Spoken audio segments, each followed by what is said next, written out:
یہ جو بھائی جب بھی گزرتے ہیں نا، کبھی 5,000 کبھی 2,000 ایسے دے کے جاتے ہیں۔ تعاون کرنے کا مقصد یہی ہے کہ تاکہ میری یہ تمام مائیں بہنیں جو ہے اس کام سے دور ہو جائیں۔ رمضان میں بھی ہماری ہیلپ کرتے رہے ہیں، ابھی بھی جب بھی گزرتے ہیں ہمیں دے کے جاتے ہیں، ہم گھر چلے جاتے ہیں۔ اپنے حصے کی دیا آپ اپنا شمع ضرور جلائیں، باقی رزلٹ جو ہے وہ اللہ کے ہاتھ میں۔ دل کرتا ہے چھوڑ دیں، ہم بھی عزت سے بیٹھیں گھر، ہمیں کیا ضرورت ہے یہاں باہر دھکے کھانے کی۔ یہ ہماری مائیں بہنیں جو اس وقت یہاں پہ موجود آپ کو نظر آتی ہیں، یقیناً کسی نہ کسی درجے میں بھی مستحق ہیں۔ پیٹ کی کھاتا دھکے کھاتا، کوئی شوق سے نہیں کھاتا، ٹھیک ہے، ہر انسان کی مجبوری ہوتی ہے۔ السلام علیکم، میں ہوں شہریاز سجوارہ۔ آج ہم اسی روڈ پر موجود ہیں جہاں پر ہم جسم فروش مختلف عورتوں کو یہاں پر دیکھتے ہیں سر عام جو دھندا کر رہی ہوتی ہیں اور ایسے چوراہوں پہ کھڑی ہوتی ہیں، مگر آج ایک بڑا دلچسپ واقعہ جو ہے ہم نے اپنے منظر اپنی آنکھوں سے دیکھا ہے کہ انہی عورتوں کے پاس ایک شخص آتا ہے اور وہ آ کر ان کو پیسے دیتا ہے، لیکن وہ ان کے جسم کے عوض ان کو پیسے نہیں دیتا بلکہ ویسے رحم دلی سے وہ پیسے دیتا ہے۔ اور اس دوران ہمیں یہ بھی پتہ چلتا ہے کہ یہ شخص کئی مرتبہ، اسے ہم بھی کئی دفعہ نوٹس کر چکے ہیں کہ ایک شخص بار بار آتا ہے بائک پہ، اور جب بھی اس کا یہاں سے گزر ہوتا ہے تو اور ہم نے ایون دیٹ کہ اس کو فیملی کے ساتھ بھی دیکھا ہے کہ وہ آ کر اور ان جتنی بھی عورتیں کھڑی ہوتی ہیں ان کو پیسے دے کے جاتا ہے، اور خواجہ سراؤں کو بھی پیسے دے کر جاتا ہے، اور بالکل اپنی نہ تو آئیڈینٹی دکھاتا ہے۔ ایسا وہ کیوں کرتا ہے، کیا اس کی وجہ ہے، یہ ہمارے عقب میں وہ شخص موجود ہے۔ ہم نے ان سے ریکویسٹ کرنی ہے کہ ہم سے وہ تھوڑی دیر بات کریں، آئیے آپ کی بات کرواتے ہیں۔ السلام علیکم جی۔ جی وعلیکم السلام ورحمۃ اللہ وبرکاتہ۔ کیا نام ہے آپ کا؟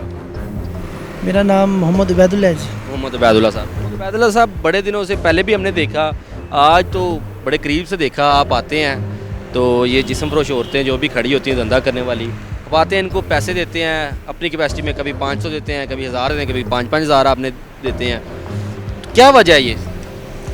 بسم اللہ الرحمن الرحیم۔ دیکھیے دراصل بات یہ ہے کہ میرا اپنا ہر انسان کی اپنی ایک ذاتی کوشش ہوتی ہے نا۔ اب میں معاشرے کے افراد کو نہیں جانتا، معاشرے کے ہر فرد کو میں نہیں سمجھ سکتا، نہ میں جان سکتا ہوں، میں اپنی بات کرتا ہوں۔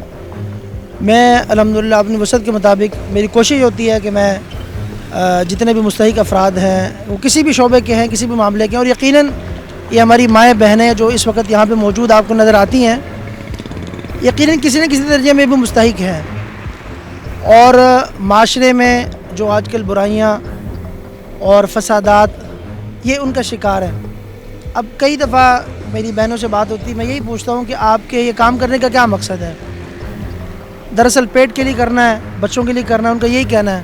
تو میری کوشش یہی ہوتی ہے کہ میں جتنا ہو سکے ان کے ساتھ تعاون کروں، اور ان کو مقصد ہے کہ اس چیز سے کوشش میری یہی ہے، تعاون کرنے کا مقصد یہی ہے کہ تاکہ میری یہ تمام مائیں بہنیں جو ہے اس کام سے دور ہو جائیں۔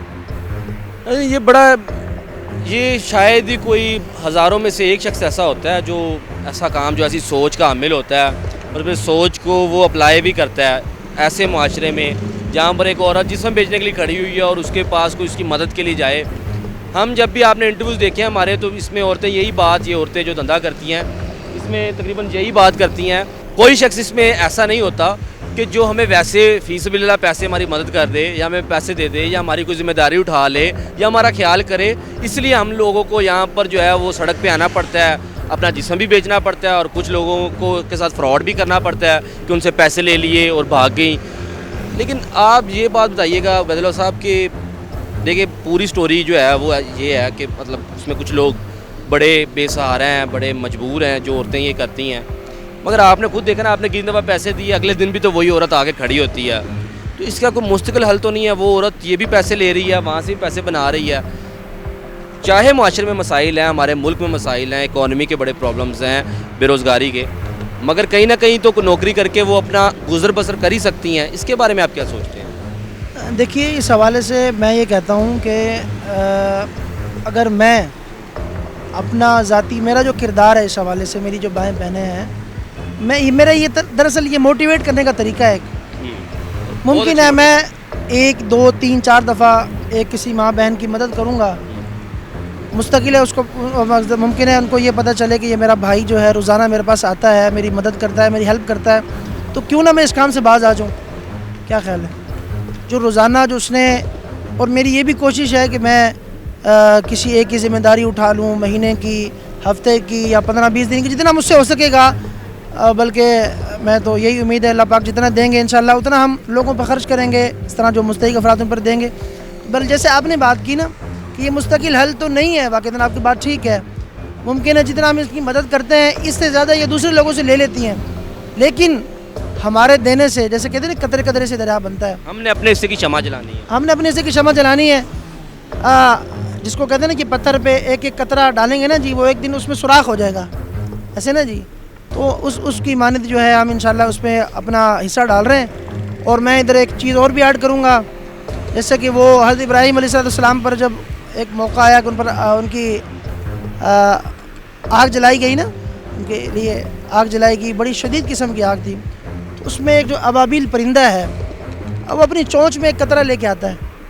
اب ظاہراً دیکھا جائے اتنی بڑی آگ، اتنی گہری آگ اس چونچ کی قطرے سے کہاں بجھنے والی، لیکن اس کے سوال کرنے پہ کیا خوبصورت جواب دیا کہ کل قیامت والے دن اگر اللہ رب العزت پوچھ لیں گے کہ آپ نے میرے ابراہیم کے لیے کیا کیا، وہ کیا کہیں گی کہ میں جو ہے ایک قطرہ جو میرے بس میں تھا میں نے وہ کیا. تو ایسے ہی ایک قطرے کی مانند میری یہ کوشش ہے، میں وہ کرتا ہوں الحمدللہ اور کرتا رہوں گا. باقی تمام دیکھنے والوں سے، جتنے میرے بہن بھائی مجھے دیکھ رہے ہیں اس چینل کے دوستوں سے، میں سب سے یہ گزارش کروں گا کہ اس معاشرے کے اس ناسور کو ختم کرنے کے لیے جتنا ہو سکے آپ اپنا حصہ جو ہے اس میں ضرور شامل کریں. انشاءاللہ اس کا اجر اللہ پاک آپ کو اس دنیا میں بھی دیں گے اور آخرت میں بھی دیں گے. اپنے حصے کی دیا آپ اپنا شمع ضرور جلائیں، باقی رزلٹ جو ہے وہ اللہ کے ہاتھ میں انشاءاللہ. دیکھیں جی، بڑی خوبصورت بات کی ہے عبید اللہ صاحب نے. اپنی قیامت والے دن وہ اس صف میں کھڑے ہونا چاہتے ہیں جس میں انہوں نے ایک اچھا کام کیا. دیکھیں اب ہم بھی اس کا حصہ بن کے، کچھ لوگ آتے ہیں عوض کی خاطر وہ آتے ہیں، یا چسکا لینے آتے ہیں، یا برا کام کرنے آتے ہیں. ایک وہ لوگ ہیں اور ایک عبید اللہ بھائی جیسے لوگ ہیں جو کہ کچھ مدد کر رہے ہیں. اس سے کتنی افیکٹونیس ہوتی ہے یا کیا امپیکٹ ہوتا ہے وہ بعد کی بات ہے، لیکن وہ اپنے حصے کی جو نیکی ہے وہ کر رہے ہیں. اس کا امپیکٹ ان عورتوں کے اوپر کیا ہے؟ یہ جو عورتیں مجبور عورتیں ہیں یا جس طرح کی عورتیں جو ہمیں سرعام نظر آتی ہیں دھندا کرنے والی، ان کو کیا فیل ہوتا ہے جب عبید اللہ بھائی آتے ہیں ان کے پاس، ان کو پیسے دیتے ہیں؟